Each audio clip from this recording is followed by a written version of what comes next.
Hello बच्चों, कैसे हो आप सभी का एक बार फिर से एन केमिस्ट्री क्लासेज में स्वागत है। आज अपन देखने वाले हैं प्रथम कोटि अभिक्रिया का समाकलित वेग समीकरण। यानी पिछले वीडियो में अपन ने क्या देखा, शून्य कोटि अभिक्रिया का समाकलित वेग समीकरण। तो आज क्या देखेंगे, प्रथम कोटि अभिक्रिया का समाकलित वेग समीकरण। तो क्या लिखेंगे, प्रथम कोटि अभिक्रिया का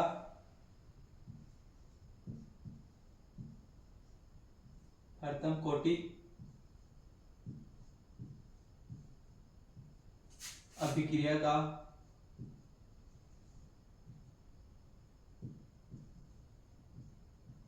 समाकलित वेग समीकरण।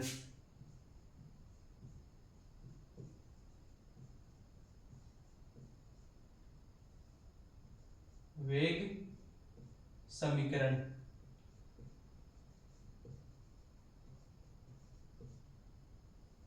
ठीक है। नहीं, प्रथम कोटि अभिक्रिया का समाकलित वेग समीकरण क्या होता है, ऐसी अभिक्रियाएं जिनमें वेग नियम के अनुसार अभिकारकों की सांद्रता घातों का योग क्या होता है, 1 होता है। ऐसी अभिक्रियाएं, ऐसे लिखो, वेग नियम के अनुसार, वेग नियम के अनुसार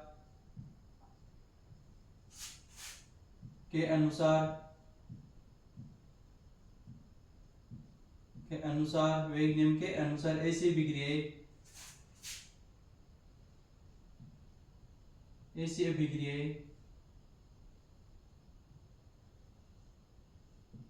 वेग नियम के अनुसार ऐसी अभिक्रियाएं जिनमें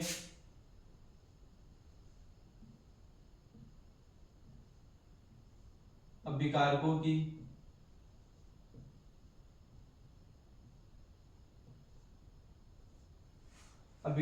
सांद्रताओं की घातों अभिकारकों की सांद्रताओं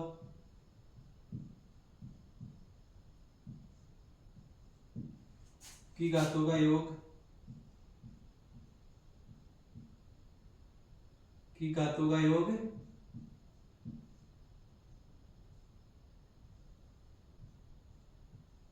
योग 1 होता है। घातों का योग क्या होता है, 1 होता है,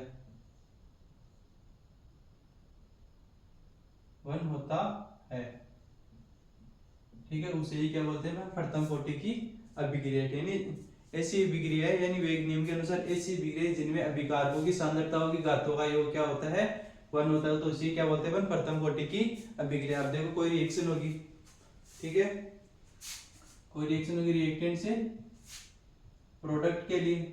ठीक है, अब इसका अवकलन वेग समीकरण किस प्रकार से लिखेंगे, अवकलन वेग समीकरण। अवकलन वेग समीकरण किसे लिखेंगे, इसका अवकलन वेग समीकरण। ठीक है, अब अवकलन वेग समीकरण किस प्रकार से लिखेंगे, माइनस dr बाई dt, ठीक है, इक्वल टू के और r की पावर क्या होगी, अब की बार 1, यानी इनिशियल कंसंट्रेशन होगी ना, जो प्रारंभिक सांद्रता होगी उसकी पावर क्या होगी, 1 होगी। ठीक है,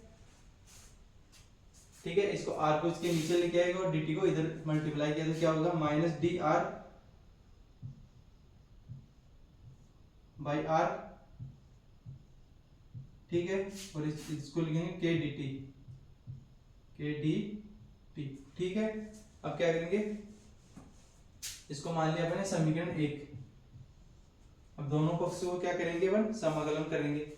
दोनों पक्षों का समाकलन करने पर दोनों पक्षों का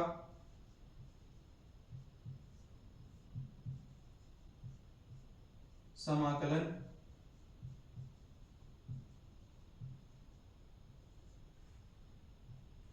और समाकलन करने पर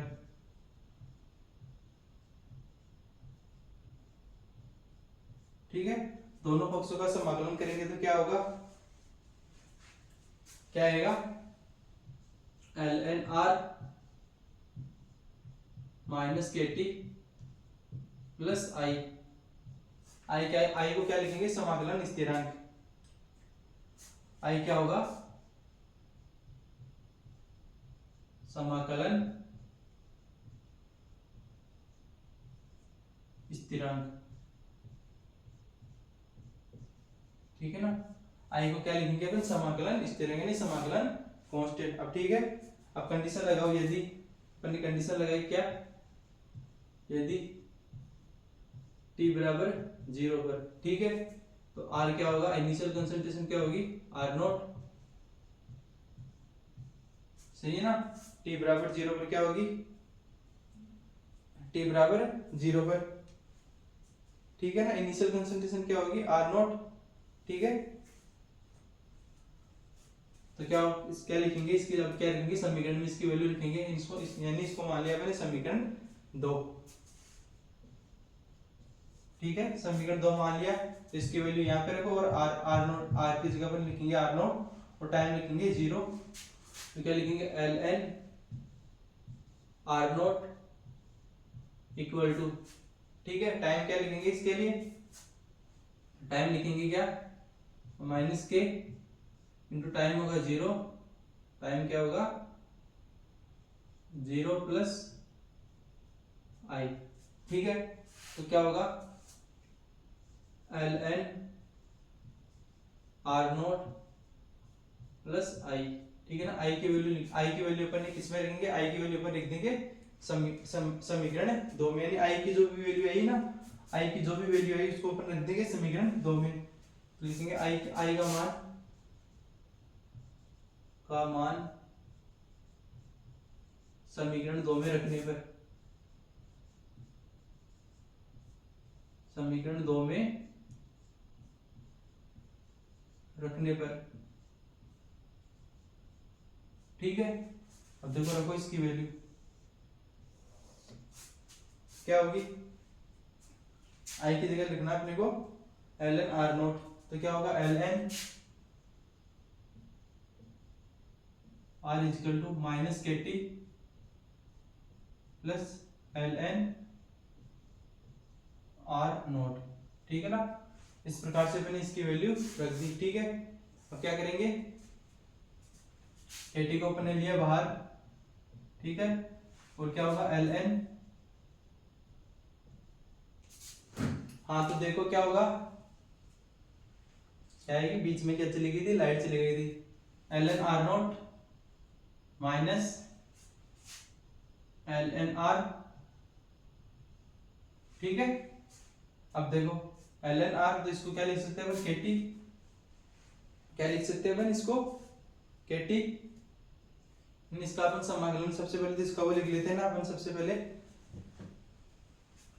ग्राफ बना लेते हैं, इसका ग्राफ क्या होगा, y बराबर mx प्लस सी, ठीक है। इसका ग्राफ किस प्रकार से बनाएंगे फिर अपन, ठीक है। स्लोप क्या होगा, इसका भी स्लोप क्या होगा, नेगेटिव यानी डिक्रीज होता हुआ होगा, ग्राफ बनेगा ln r और किसके मध्य, टाइम के मध्य, ठीक है। स्लोप क्या है इसका, स्लोप होगा वो होगा ln r0, ठीक है ना, और स्लोप क्या होगा, नेगेटिव होगा यानी माइनस क्या होगा, ठीक है ना, यानी स्लोप क्या होगा इसका, नेगेटिव होगा, ठीक है। तो इसका अपन स्लोप निकालेंगे, स्लोप किस प्रकार से निकालेंगे, इसका स्लोप की वैल्यू किस प्रकार से अपन निकालेंगे, ठीक है ना, यानी स्लोप की वैल्यू अपन किस प्रकार से निकालेंगे।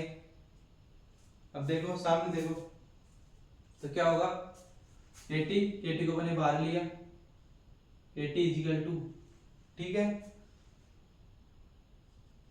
ln r0 minus ln r, ठीक है ना, ln r0 minus ln r, ठीक है। इसको क्या लिख सकते हैं अपन, माइनस ln r0 को अपन ऐसे लिख सकते हैं ना, kt ln r0 divide by r लिख सकते हैं, ठीक है। t को अपन इसको इधर लेके आते हैं, t को k की वैल्यू क्या होगी, k is equal to 1 by t ln r0 divide by are, ठीक है ना। इस प्रकार से अपन इसका एक स्लोप निकाल लिया, ठीक है ना। के की वैल्यू क्या होगी, के की वैल्यू होगी 1/t ln, ठीक है। और क्या होगा, r not initial concentration divide by are, ठीक है। फिर इसको अपन लॉग की टर्म में लिखे तो कैसे लिखेंगे,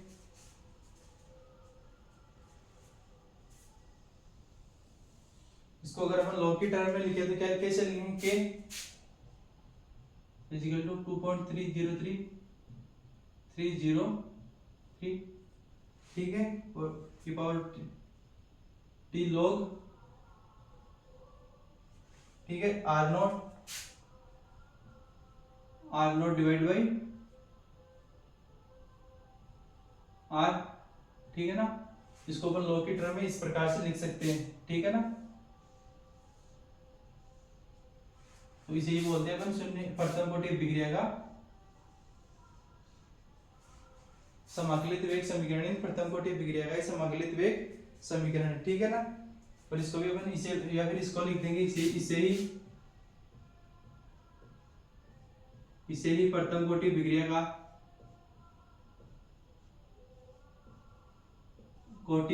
का अभिक्रिया का समाकलित वेग समीकरण कहते हैं।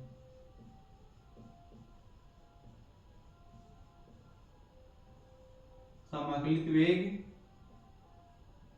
समीकरण कहते हैं।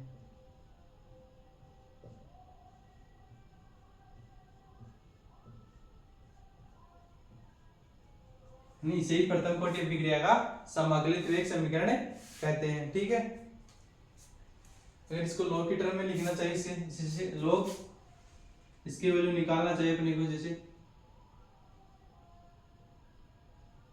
Log R naught by R की वैल्यू पर निकालना चाहिए तो कैसे निकालेंगे, लॉग आर नॉट की वैल्यू कैसे निकालेंगे, ठीक है। कैसे निकालेंगे, इसको लिखेंगे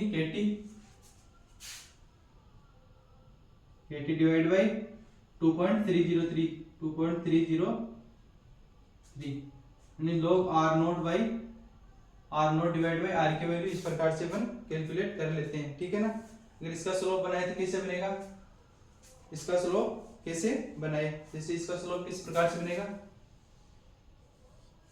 इसका स्लोप बनेगा इस प्रकार से, ठीक है ना। यानी एक साइड रहेगी इनिशियल कंसंट्रेशन लॉग,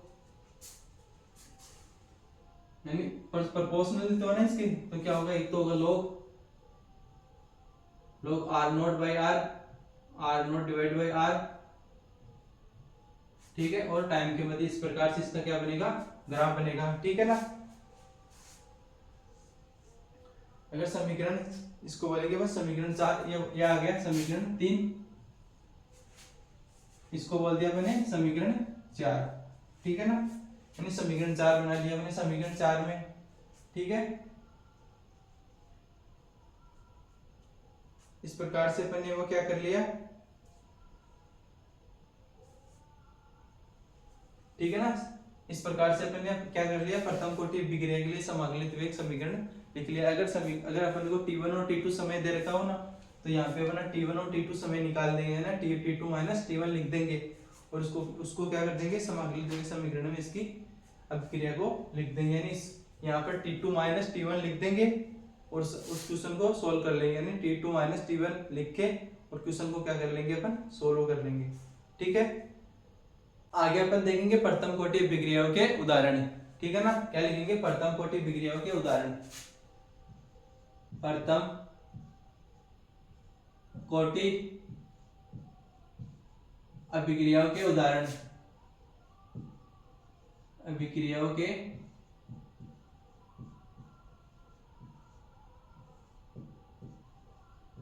उदाहरण,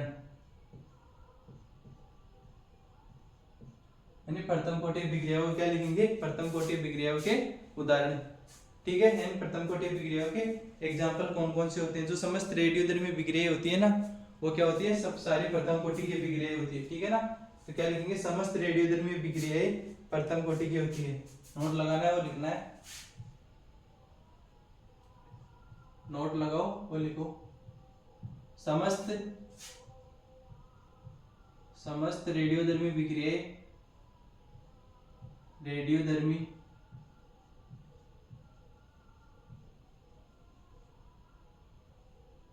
रेडियोधर्मी अभिक्रियाएं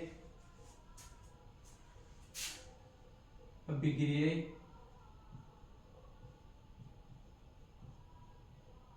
समस्त रेडियोधर्मी अभिक्रियाएं प्रथम कोटि की होती है।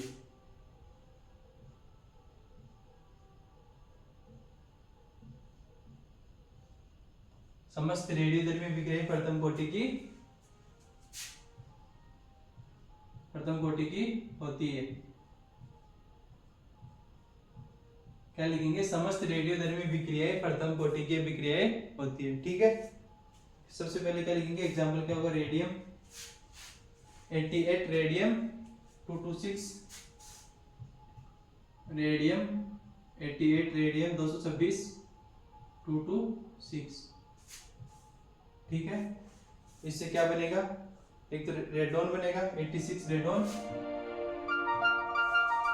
86 रेडॉन,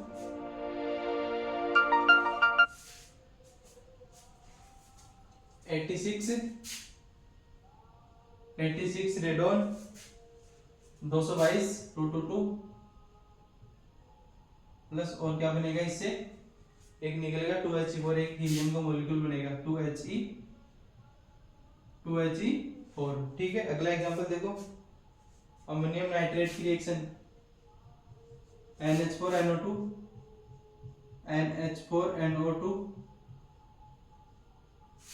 NH4NO2 की रिएक्शन क्या होगी, तो क्या होगा, N2O4 plus N2O4 plus 1/2 O2, ठीक है। आगे क्या बनेगी, 1/2 O2 नहीं, N2 प्लस H2O बनेगा इससे, N2 प्लस H2 का फॉर्मेशन होगा, ठीक है। अगले रिएक्शन देखो, तीसरी रिएक्शन देखो क्या होगी, N2O5 की रिएक्शन क्या होगी, N2O5 की रिएक्शन अपन ने N2O5 की रिएक्शन करवाई थी, क्या होगा, N2O4 plus 1/2 O2, N2O4 plus 1/2 O2, यानी N2O4 प्लस 1/2 O2। अगला रिएक्शन देखो, फोर्थ एग्जांपल क्या होगा, फोर्थ एग्जांपल होगा N2O की रिएक्शन करवाओ, N2O की रिएक्शन करवाने पर क्या होगा, N2 प्लस 1/2 O2, ठीक है, नहीं N2 प्लस 1/2 O2 का फॉर्मेशन होगा, ठीक है। रिएक्शन करो H2O2 की, पांचवी रिएक्शन H2O2 की रिएक्शन क्या होगी, H2O plus 1/2 H2O plus 1/2 O2 का फॉर्मेशन हुआ, ठीक है ना। जैसे एस्टर का जल अपघटन, अगली रिएक्शन कौन सी होगी, एस्टर का जल अपघटन, अगली रिएक्शन कौन सी होगी, एस्टर का जल अपघटन। छठवीं रिएक्शन कौन सी होगी, छठवीं रिएक्शन होगी एस्टर का जल अपघटन, एस्टर का जल अपघटन,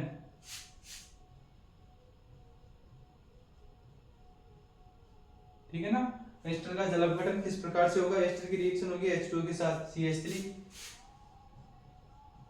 C double bond O C2H5, reaction होगी H2O के साथ, और क्या बनेगा, एस्टर का जल अपघटन करते एक तो बनेगा एल्कोहल और एक बनेगा एसिटिक एसिड, तो क्या बनेगा C2H5OH C2H, तो एक तो बनेगा एल्कोहल, एक तो बनेगा एसिटिक एसिड यानी CH3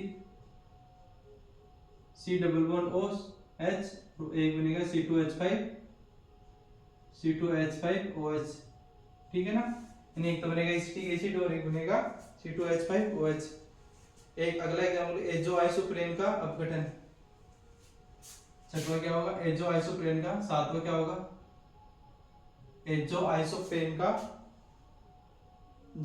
एजो आइसोप्रेन का अपघटन। देखो एजो आइसोप्रेन का अपघटन, यानी एजो आइसोप्रेन का अपघटन किस प्रकार से करते हैं, ठीक है ना। नहीं, एजो आइसोप्रेन का अपघटन, एजो आइसोप्रेन की स्ट्रक्चर क्या होगी, इधर लिखो N double bond N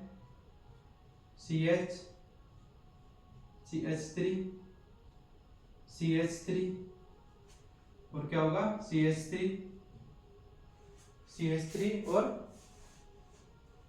N, इसमें भी लिखना पड़ेगा पहले CH, तभी देख रहा हूँ क्या हो रहा है ये सब, CH3 और CH3। एजो आइसोप्रेन का जल अपघटन इस प्रकार से अपन करते हैं। इसकी रिएक्शन करेंगे तो क्या बनेगा, एक बनेगा N2, एक तो बनेगा N2 और एक बनेगा C2H4, यानी एक तो बनेगा N2, दूसरा बनेगा C2H4, ठीक है। SN1 अभिक्रिया भी क्या होती है, प्रथम कोटि की अभिक्रिया होती है। क्या लिखेंगे, आठवां SN1 अभिक्रिया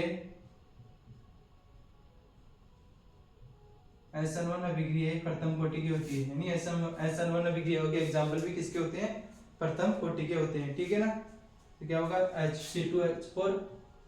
C2H4 की रिएक्शन किसके साथ करवा दी अपने, H2 के साथ, तो क्या बनेगा C2H6, ठीक है ना।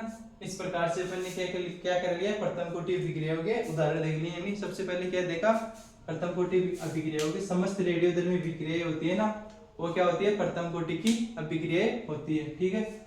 उसके बाद रेडियम 88 रेडियम 226, यानी रेडियम 226, ठीक है। रिएक्शन क्या होगी, इससे क्या बनेगा, एक तो हीलियम का मॉलिक्यूल बनेगा, ठीक है, और एक बनेगा 86 रेडॉन 222, ठीक है। उसी प्रकार अमोनियम नाइट्रेट की रिएक्शन करवाई अपन ने, किसकी रिएक्शन करवाई अपन ने, अमोनियम नाइट्रेट की रिएक्शन करवाई N2 और H2O के साथ, ठीक है। क्या बना, N2 और H2O, जैसे N2 ammonium di ammonium pentoxide की रिएक्शन करवाई अपन ने किसके साथ, तो क्या बनेगा N2O4 यानी di ammonium tetroxide plus 1/2 H2O, ठीक है। उसके बाद अमोनियम नाइट्रेट की रिएक्शन करवाई, N2O की रिएक्शन करवाई, N2 प्लस क्या बना 1/2 O2 का फॉर्मेशन हुआ। इसी प्रकार H2O2 हाइड्रोजन पेरोक्साइड की रिएक्शन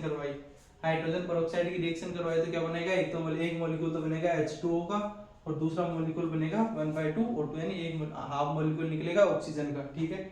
एस्टर का जल अपघटन, यानी एस्टर का जल अपघटन करवाया, यानी CH3 डबल बॉन्ड हुआ C2H5 की रिएक्शन अपने H2O के साथ की, तो एक तो बनेगा एथेनॉल, यानी एक तो बनेगा एथेनॉल और एक बनेगा एसिटिक एसिड, ठीक है। उसी प्रकार एजो आइसोप्रेन का जल अपघटन करवाया अपने, तो क्या बनेगा, एक तो N2 बनेगा डाई अमोनियम डाई नाइट्रेट बनेगा, और ठीक है, और एक क्या बनेगा C2H4 बनेगा, ठीक है। अगला देखो SN1 अभिक्रिया, यानी SN1 अभिक्रिया भी होती है, वो किसकी होती है, प्रथम कोटि की अभिक्रिया होती है। तो क्या होगा, C2H4 की रिएक्शन अगर अपन H2O के साथ, यानी इसका डिहाइड्रेशन करवाया या फिर H2 पैलेडियम कैटलिस्ट वगैरह कुछ इससे डाल दिया ना अपन ने, तो भी क्या करता है, इस डबल बॉन्ड को क्या करता है, ब्रेक कर देता है, और क्या करता है, डबल बॉन्ड को सिंगल बॉन्ड में कन्वर्ट कर देता है, ठीक है। तो क्या होगा, C2H4 की रिएक्शन अपन ने H2 के साथ करवाई, तो क्या बनेगा C2H6। तो इस प्रकार अपन ने प्रथम कोटि अभिक्रियाओं के एग्जाम्पल देख लिए हैं। अगला अपन देखेंगे प्रथम कोटि अभिक्रियाओं का अर्धायु काल, यानी प्रथम कोटि अभिक्रियाओं का अर्धायु काल। प्रथम कोटि अभिक्रियाओं का अर्धायु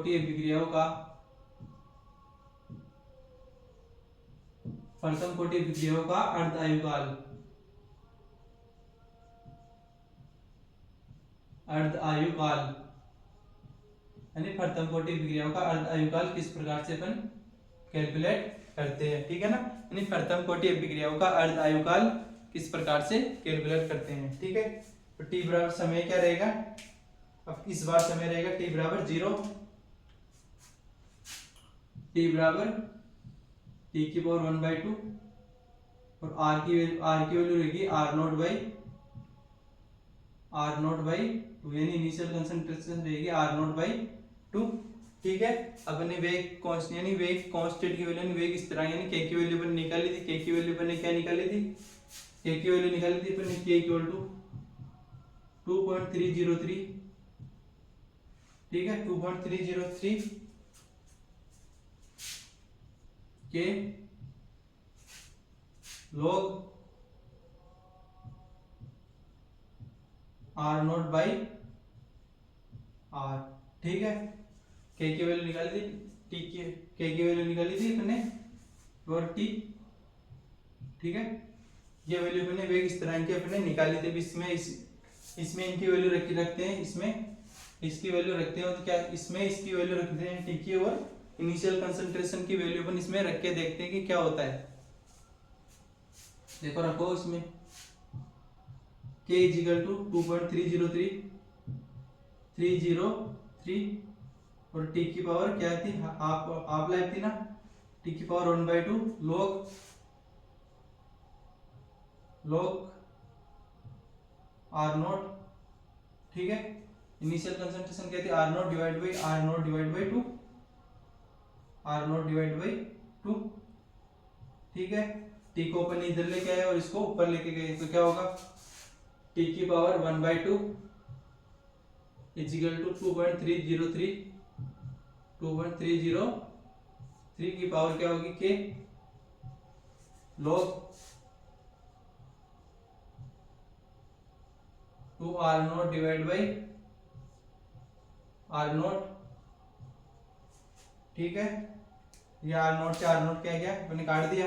ठीक है, क्या लिख देंगे इसके लिए, टी आपकी value t 1/2 equal to 2.303 upon k log 2, और log 2 की वैल्यू क्या होती है 30/10। log 2 की वैल्यू क्या होती है 310। ठीक है, तो क्या लिखेंगे, ठीक है, तो क्या लिखेंगे टी 1/2 और क्या लिखेंगे 2.303 डिवाइड बाई के इंटू इसकी वैल्यू क्या होती है 3.10। ठीक है, इसको मल्टीप्लाई करो इससे मल्टीप्लाई करेंगे तो क्या आएगा, टी 1/2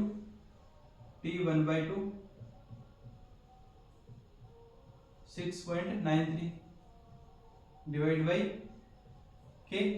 ठीक है ना, टी 1/2 की वैल्यू क्या आएगी 6.693। ठीक है ना, इससे अपने क्या देगा, जो प्रथम कोटि की अभिक्रिया है, जो अर्धायुकाल है ना, हाफ लाइफ यानी फर्स्ट ऑर्डर रिएक्शन की हाफ लाइफ है ना, वो इनिशियल कंसंट्रेशन पे क्या करती है, डिपेंड नहीं करती है। यानी प्रथम कोटि की अभिक्रिया, प्रथम कोटि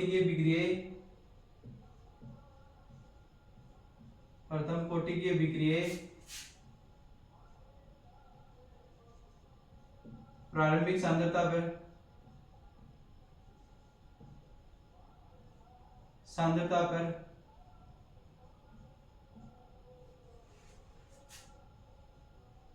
निर्भर नहीं करती है। क्या लिखेंगे, यानी प्रथम कोटि की अभिक्रिया होती है वो प्रारंभिक सांद्रता पर निर्भर नहीं करती है। ठीक है ना, क्या लिखेंगे, यानी प्रथम कोटि अभिक्रिया का अर्धायुकाल निकालने के लिए सबसे पहले तो अपने क्या किया, समय को क्या कर दिया आधा, और जो समय का टाइम को अपने आधा कर दिया, तो इनिशियल कंसंट्रेशन होगी वो भी क्या हो जाएगी, हाफ हो जाएगी। ठीक है, उसके बाद अपने इसको जो वेग नियतांक की वैल्यू निकाली थी ना अपन प्रथम कोटि अभिक्रिया के लिए, ठीक है ना, इसमें अपने इसको इस वैल्यू को रख दिया। ठीक है, वैल्यू को रख के अपने इसको कैलकुलेट किया, कैलकुलेट करते ही क्या है अपने को टी की पावर 1/2 693, यानी इनिशियल कंसंट्रेशन पे तो डिपेंड करता ही नहीं। और जो वेग नियतांक है ना, वेग कांस्टेंट, वो क्या उसके क्या होता है, वेग कांस्टेंट है ना, उसके क्या होता है इनवर्सली, वेग नियतांक के तो क्या होता है इनवर्सली, वो जो इनिशियल कंसंट्रेशन होती है वो डिपेंड ही नहीं करती। इस प्रकार अपन ने क्या देखा, प्रथम कोटि अभिक्रिया का अर्धायुकाल जो प्रारंभिक सांद्रता पे निर्भर नहीं करता। ठीक है ना। अब एक नोट लगाओ, लिखो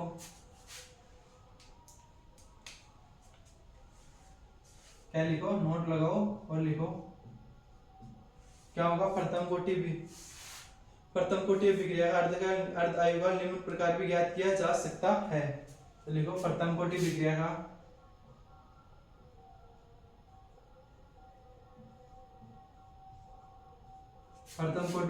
का अर्धायुकाल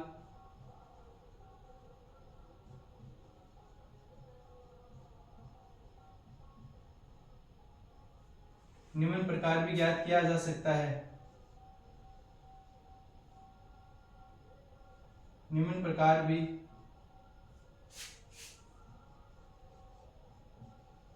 ज्ञात किया जा सकता है।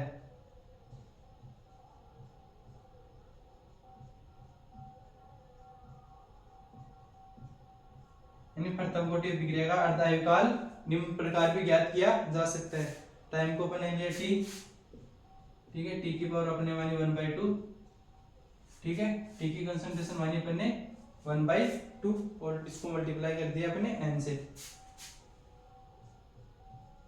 इस प्रकार भी अपन प्रथम कोटि अभिक्रिया का अर्धायुकाल कैलकुलेट कर सकते हैं। ठीक है ना।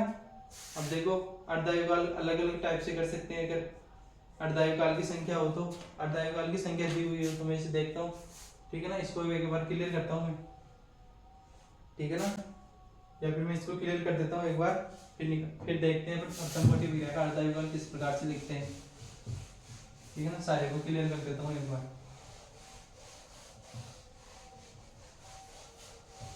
अब देखो प्रथम कोटि अभिक्रिया का अर्धायुकाल किस प्रकार से लिखते हैं। इधर एक साइड तो लिखना है आपको अर्धायुकाल की संख्या, एक साइड क्या लिखना है, अर्धायुकाल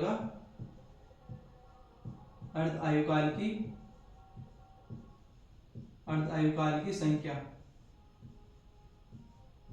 ठीक है,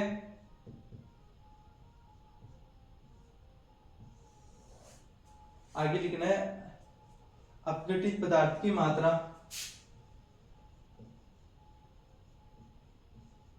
अपघटित पदार्थ की मात्रा, अपघटित पदार्थ की मात्रा। आगे लिखना अपने को शेष पदार्थ की मात्रा। शेष पदार्थ की मात्रा, शेष पदार्थ की मात्रा। ठीक है ना। देखो सबसे पहले लिखेंगे टी यानी 50% होगा तो एक नंबर पे लिखा 50% पे 50% या 50% या 1/2 कितना बचा, पदार्थ बचा कितना 50% ही बचा और 50% या शेष पदार्थ की मात्रा भी कितनी हुई 50% या 1/2। ठीक है ना। इसी प्रकार सेकंड देखो, ठीक है ना, सेकंड क्या होगा 70% या 3/2। ठीक है ना। तो बची कितनी 25, शेष कितनी बची, बची 25 या शेष कितनी बची 25 या कितनी बची 3/4 होगा ना, 3/4। तो 20% बची या उसको क्या लिखेंगे 1/4 भी अपन लिख सकते हैं। ठीक है ना। अगला देखो तीसरा क्या होगा 87.5%, 87.5% या 7/8%, यानी इसको 7/8 भी अपन लिख सकते हैं। तो शेष पदार्थ की मात्रा कितनी बची 12.5 या 1/8%, 12.5% या 1/8%, यानी 1/8% या 12.5% इसकी मात्रा बची। ठीक है। फोर्थ क्या होगा, यानी 93.75, 93.75%, या कितनी बचेगी इसकी 16%। ठीक है, तो बचेगी कितनी 6.25 और 1/16, 16.25 या 1/16%। इस प्रकार से भी अपन अर्ध अविभाज्य निकाल सकते हैं। इसमें दे रखा होगा और इसमें ये पूछा होगा, ये दे रखा होगा और ये पूछा होगा, यानी इतनी पदार्थ की मात्रा है तो शेष कितनी बची। ठीक है ना, इस प्रकार से अपने प्रथम कोटि अभिक्रिया का समाकलित वेग समीकरण अपने आज कैलकुलेट कर लिया है। ठीक है।